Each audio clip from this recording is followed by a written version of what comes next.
Gracias.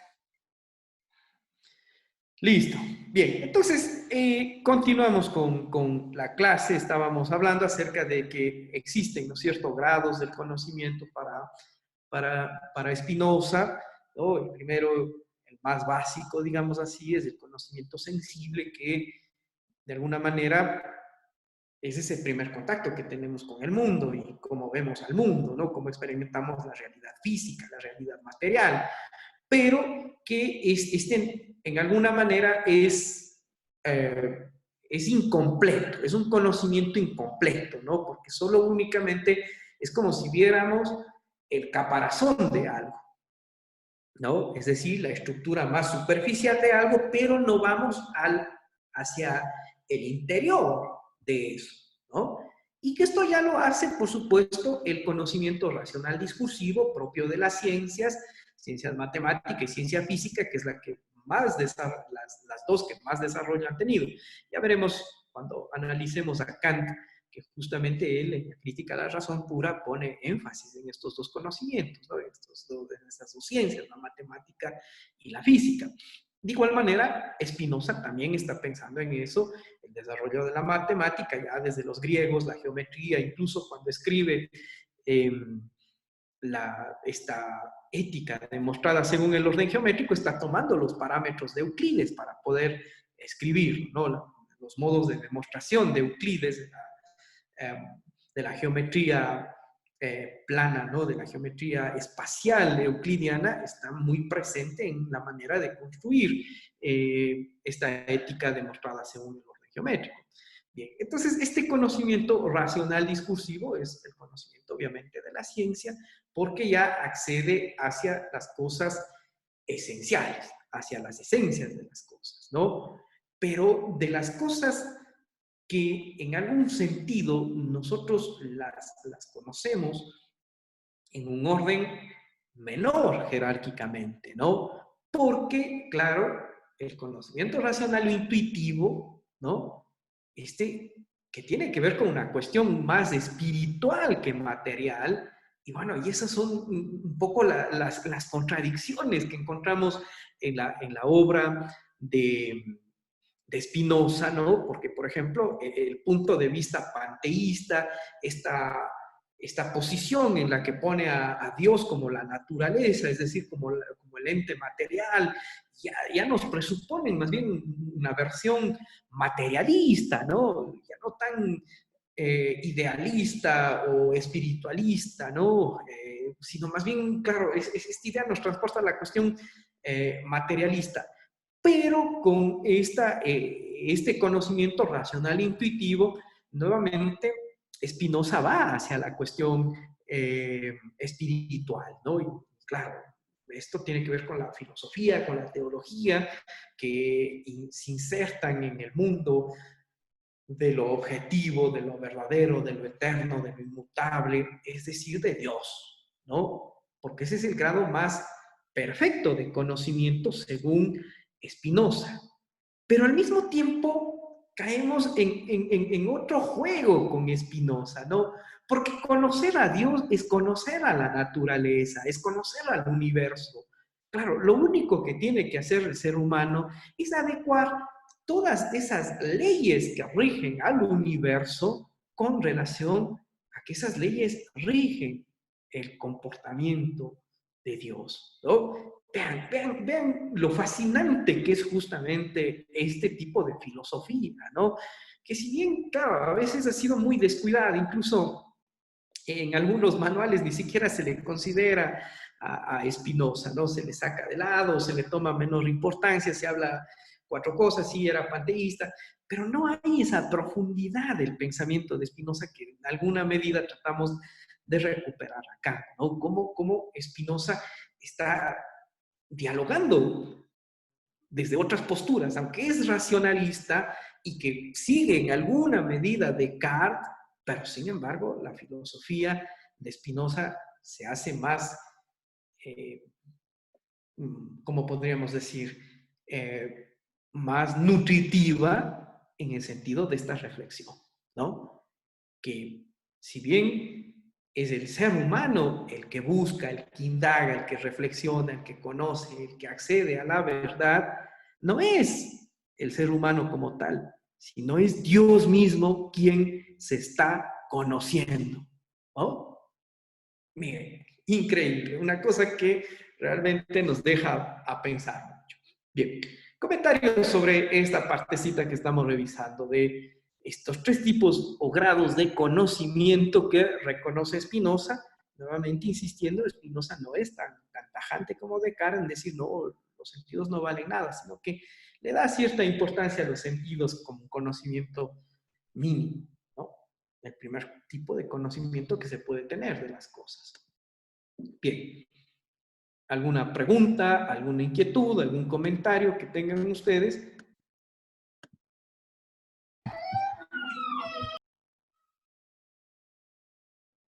Profe, Sí, escucho. perdón, yo tenía una duda. En la última clase de conocimiento, el conocimiento racional intuitivo, eso no me quedó muy claro, que digamos.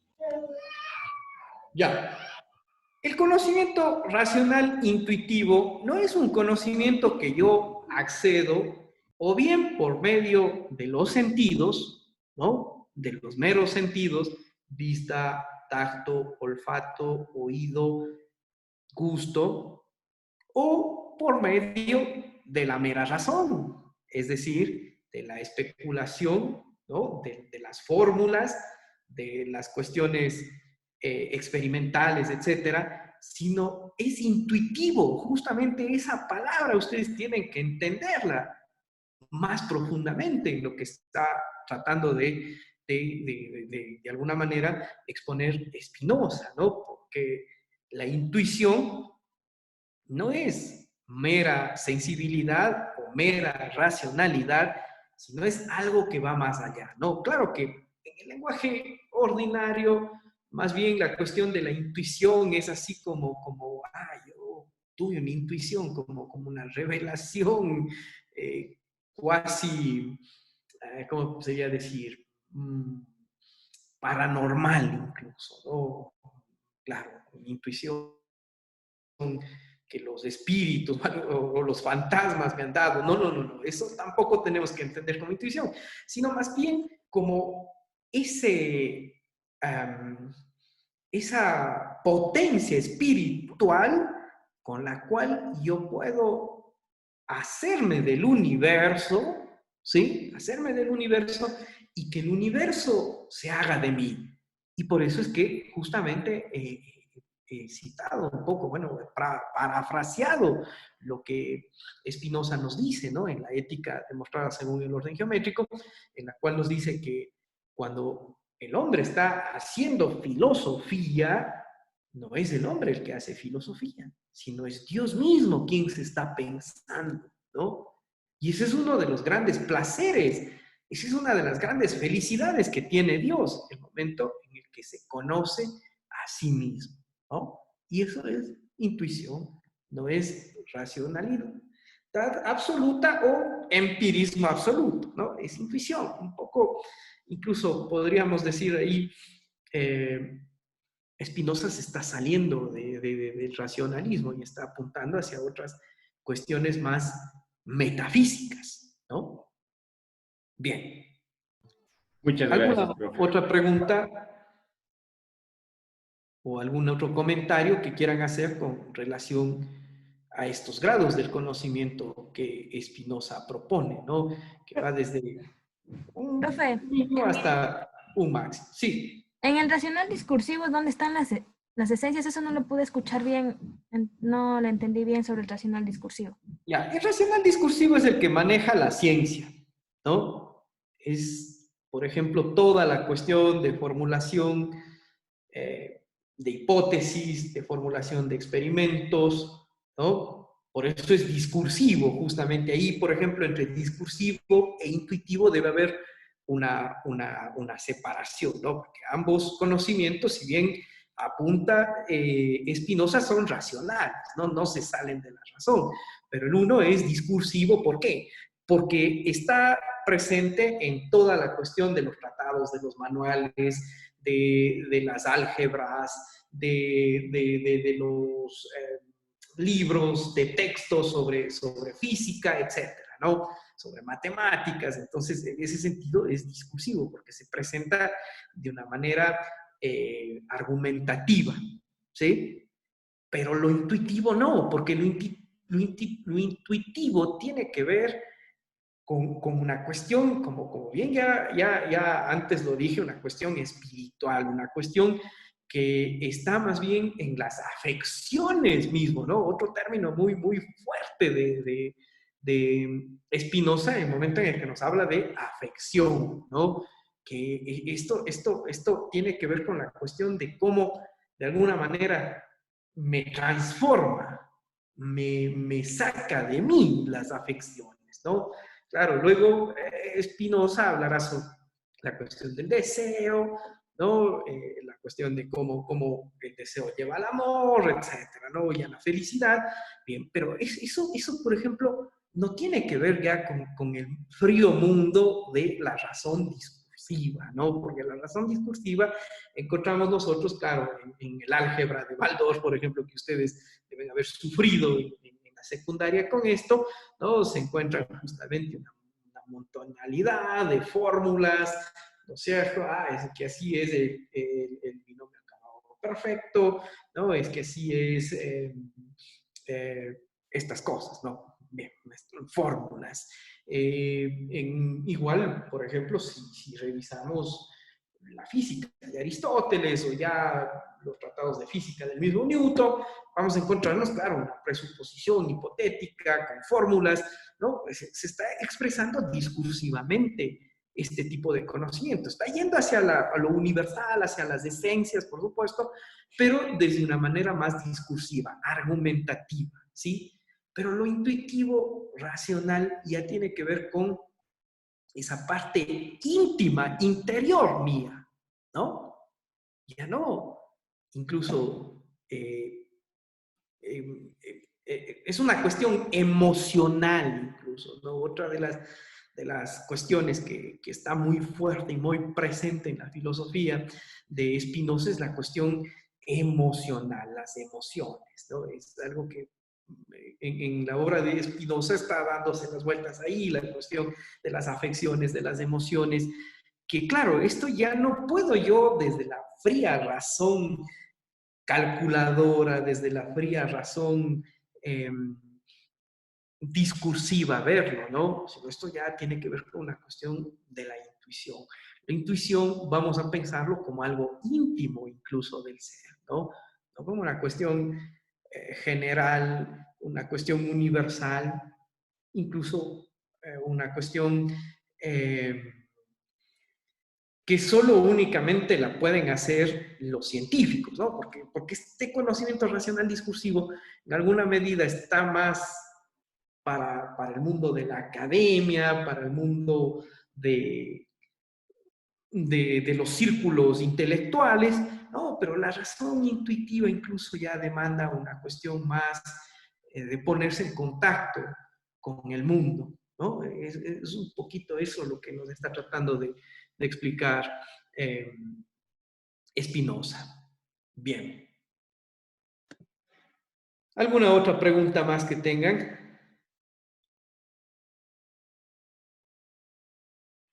Profe, pues no. Sí.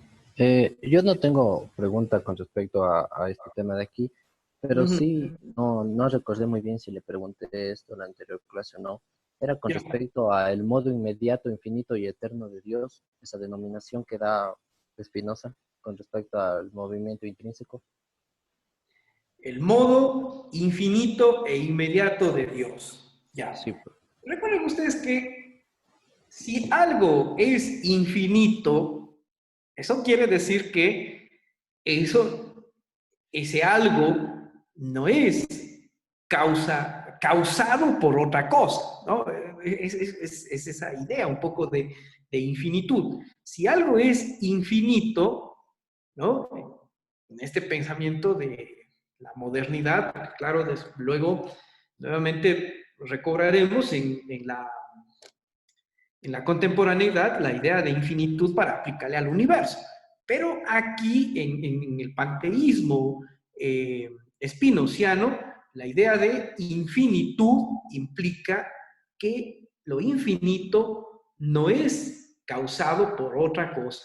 Porque el momento en el que algo es causado por otra cosa es finito, ¿no? Ahí entonces esa cuestión que les había explicado la anterior semana, ¿no? Esa división entre natura naturans y natura naturata. El natura naturans es infinito, es increado, y el natura naturata es finito, es creado, ¿no? Bien. Pero esto en alguna medida no quiere decir que lo que es infinito no se nos presenta a nosotros de una manera oscura, de una manera incluso, como podríamos decir, distorsionada, sino que es inmediato, ¿no? Es una cuestión que la palabra mismo inmediato, ¿no? Quiere decir que no tiene mediación, ¿no? Porque, por ejemplo, lo mediato quiere decir que hay una especie de mediación, de tiempo, de prolongación entre, ¿no? Pero lo inmediato es lo que se da ahí, lo que se da directamente, ¿no? Y claro, lo que se da directamente es, en este sentido, lo que se da a mi conciencia, ¿sí? Y lo que la intuición puede recogerlo directamente, ¿sí? Es decir, ese mundo objetivo, verdadero, eterno e inmutable, que no es más que Dios, ¿no? Eso es lo que un poco está tratando de decirnos Spinoza, ¿no? Lo único que yo puedo conocer es Dios, no puedo conocer otras cosas, porque lo que yo conozco como cosas o son atributos o son afecciones, ¿no? Pero no son cosas sueltas, divididas, sustancias diferentes. Son simplemente o atributos o afecciones. Bien. ¿Alguna otra pregunta más? Profe, ¿me podría explicar un poquito más en qué consistía el conocimiento sensible? Ya. Como la misma palabra ya lo está expresando, la sensibilidad es todo lo que yo recojo a través de mis sentidos, ¿no es cierto? Lo que yo puedo ver, lo que yo puedo tocar, lo que yo puedo saborear, lo que yo puedo apercibir, lo que yo puedo escuchar, ¿no? Todo eso, es decir, todo lo que proviene por medio de los 5 sentidos. Pero para este tipo de pensamiento, estamos dentro del racionalismo, recuerden, ¿no? Ya veremos en el empirismo, ahí ellos nos van a decir, no, es que la única fuente segura del conocimiento son esos sentidos, esos datos provenientes del mundo exterior y que mis sentidos los recogen. Pero para el racionalismo, ¿no? Bueno, Descartes prácticamente dice, los sentidos no sirven de nada, siempre nos están engañando, déjenles de lado. Lo que hace Spinoza es incluirlo como un nivel bajo de conocimiento, porque el conocimiento sensible solo conoce la materialidad de las cosas, ¿no? Solo conoce la cubierta de un libro, ¿no? Pensemos que el conocimiento es como un gran libro, ¿sí? El conocimiento sensible únicamente va a conocer la portada, la cubierta del libro, nada más. Eso, ¿no? Es decir, es un conocimiento incompleto, un conocimiento insuficiente, porque para conocer al libro tengo que abrirlo, tengo que leerlo, tengo que hojearlo, tengo que ir hacia la esencia. Eso ya sería tarea del conocimiento racional discursivo. Y claro, tengo que conocer quién ha hecho el libro. Tengo que conocer más a fondo, ¿no es cierto?, el propósito mismo del autor del libro. Conocimiento racional intuitivo. Bien. ¿Alguna otra pregunta más, por favor?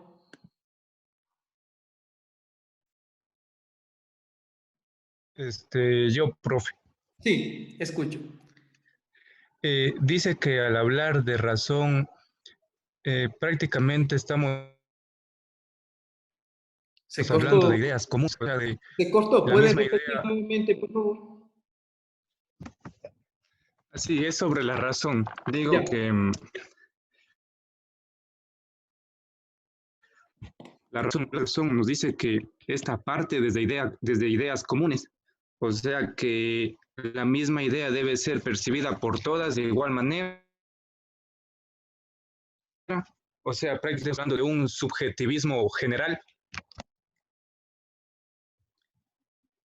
Se corta y no puedo escucharle bien cuál es la idea que está proponiendo.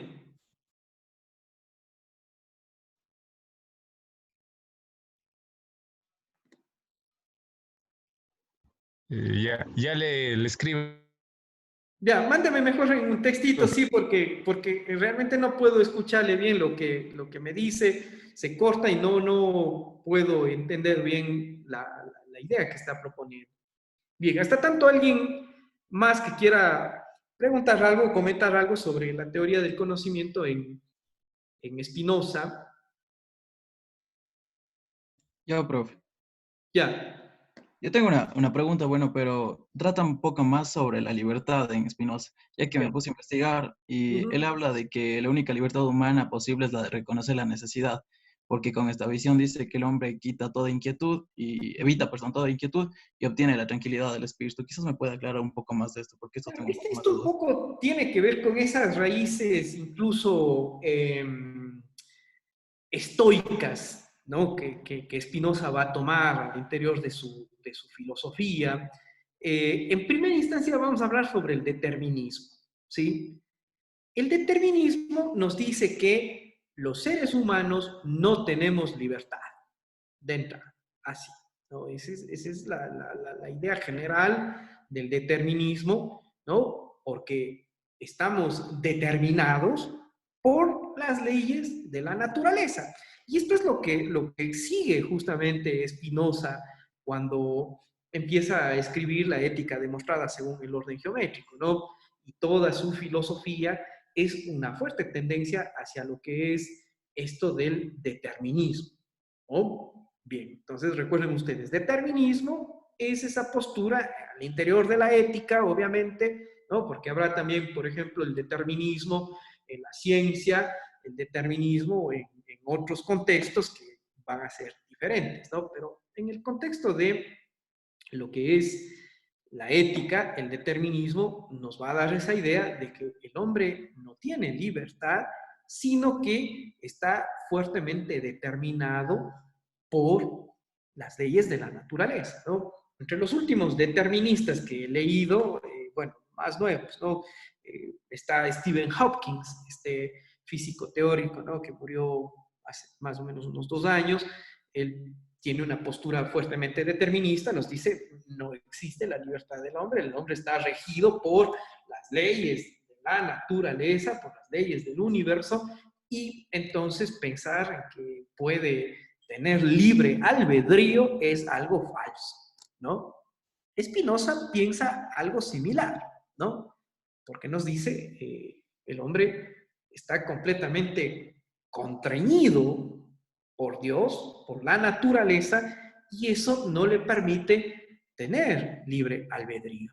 Pero entonces, si no tenemos libre albedrío, ¿qué necesidad hay de vivir? ¿Qué necesidad hay incluso de seguir existiendo? ¿No? Es un poco claro, el determinismo es una cuestión que se ha discutido ampliamente en los círculos de filosofía porque nos resta completamente a los seres humanos ese espacio de que yo puedo ser y elegir lo que quiero ser, ¿no? Los existencialistas serán mucho más fuertes en decir esto. Bueno, eso lo verán ya en contemporánea. Bueno, entonces, en este sentido, Spinoza un poco para salvar esto, ¿no? Para no quedarse tan fuertemente arraigado en la cuestión del determinismo, ¿no? Introduce un poco la idea del conato o conatus, ¿no? ¿Y qué es esto del conato o conatus? Pues no es más que esa fuerza, ese empeño, ese impulso, esa tendencia que todas las cosas tienen, ¿no? Aquí también Spinoza introduce otra idea que es muy, ¿cómo podríamos decir? Muy propia de él, ¿no? El panpsiquismo. ¿Qué es esto del panpsiquismo? Es el hecho de que, en alguna medida, todo tiene alma, ¿no? Y claro, y esto un poco con lo que hemos discutido en las clases de filosofía medieval, y ustedes habrán discutido en las clases de filosofía antigua, recordarán, ¿no? Que en algún momento Platón dice, no, solo el alma es exclusividad del ser humano. Aristóteles dice, no, el alma la tiene el ser humano, la tienen los animales, la tienen las plantas. Luego de esto vienen ya quienes retiran de las plantas y los animales el alma. Pero Spinoza nuevamente da cabida a que todas las cosas, incluso una piedra, un lápiz, mi celular, esta computadora con la que están en este momento comunicándose, tienen alma, ¿no? A esta postura se la denomina panpsiquismo, ¿no? Bien, y si todas las cosas poseen un alma, ¿no? Todas las cosas tienen un empeño, un impulso, una tendencia hacia algo, ¿no? Es decir, sobre todo hacia hacer mejores cosas, ¿sí? Hacia alcanzar niveles mayores en cuanto a la existencia, ¿no? Eso es el conato, esa es una idea muy interesante en la filosofía spinoziana. Claro, Hobbes, el mismo Descartes ya hablan sobre el conato, pero el conato en estos autores está más hacia la cuestión material como tal, ¿no? Perdón, hacia la cuestión mental.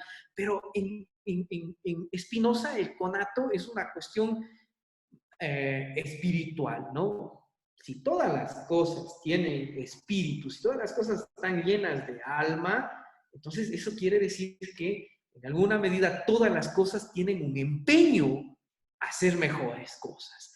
Y el ser humano, obviamente, tiene ese empeño a ser mejor. Y ese empeño a ser mejor es justamente la libertad, ¿no?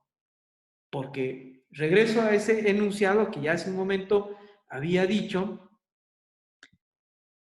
el momento en el que nosotros nos empeñamos en conocer a Dios, ¿no? El momento en el que nos empeñamos, y es el más grande propósito, el más grande empeño que tenemos, conocer a Dios, es eso lo que nos brinda libertad, es eso el espacio hacia el cual nos lleva la libertad, ¿no? Porque conocer a Dios es ser mejores, es de alguna manera alcanzar la perfección. Bien. Voy a revisar entonces la pregunta del señor Escandón. Dice, sobre la razón, ya que esta parte desde ideas comunes y es a su vez percibida por todo. Dice, ¿por qué esta no sería considerada como un subjetivismo general? O sea, que son verdades válidas solo para ciertos grupos. Porque en alguna medida no es que solo únicamente, por ejemplo, los intelectuales o los que están apegados a la cuestión mística del conocimiento de Dios son los que pueden acceder a ese conocimiento, sino que en alguna medida todos podemos hacerlo, ¿no? Spinoza no es tan radical como Descartes. Recuerden, por ejemplo, Descartes en esa idea del cogito cartesiano, el cogito es únicamente para el hombre y para ciertos hombres, ¿no? No está hablando de todos. Por ejemplo, recordarán ustedes que en algún tiempo y en algún espacio, ¿no? Cuando llegaron los conquistadores a América, presupusieron que el indio no tenía alma, ¿no? Esto pueden leer ustedes, por ejemplo, en estas disputas que hay entre Bartolomé de las Casas y Miguel de Sepúlveda, ¿no? En la que se discute, el indio no tiene alma, el indio es como un animal. Y claro, eso viene un poco de esta raíz incluso cartesiana, ¿no? De que solo únicamente ciertos individuos están privilegiados con la res cogitan, no es de todos. Pero en Spinoza, en cambio, sí, la razón es de todos. La razón, el portador de la razón es el ser humano en general. ¿Por qué? Porque como ser humano, recuérdese esto tiene que quedar muy claro, como ser humano, yo no soy hijo de Dios, yo soy Dios porque soy parte del todo. ¿Sí?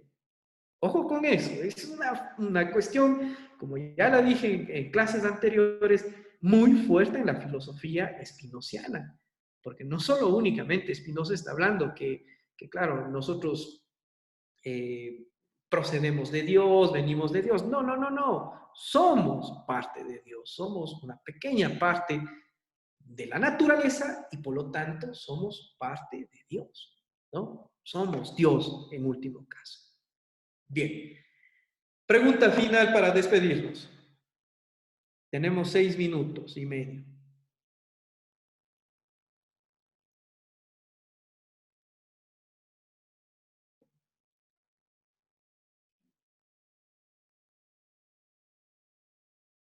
Bien, creo que no hay preguntas. Por favor, lean un poco más esto del conato, esto de la cuestión de la libertad en Spinoza, que es bastante necesaria plantear algunos enunciados, ¿no? sobre esta cuestión. Bien, y nuevamente recordándoles si tienen inquietudes, si tienen interrogantes, ¿no? O cualquier otro tipo de